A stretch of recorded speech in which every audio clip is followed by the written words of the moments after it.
Élie va venir, mais je vous le déclare, Élie est déjà venu. Au lieu de le reconnaître, ils ont fait tout ce qu'ils ont voulu.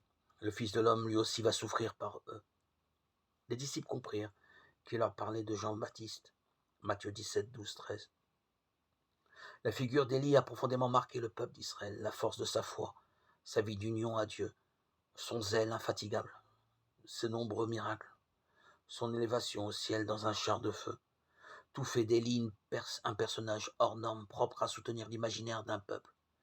Puisqu'il n'est pas mort selon la loi commune de la nature, il paraissait évident qu'il devait revenir pour achever son travail de rassemblement autour de Dieu.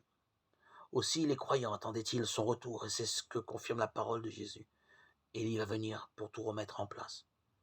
Mais Jésus, de manière contradictoire, va plus loin. Élie est déjà venu. Il pointe du doigt l'aveuglement du peuple et de ses responsables qui ne l'ont pas reconnu. Comme eux, souvent nous passons à côté de ce que nous attendons, tout simplement parce que nos certitudes imposent leur idée qui voile la réalité et empêche de la reconnaître. C'est le moment de nous interroger sur notre attente. Quel Christ désirons-nous rencontrer? Celui à l'image de nos rêves ou celui qui vient à nous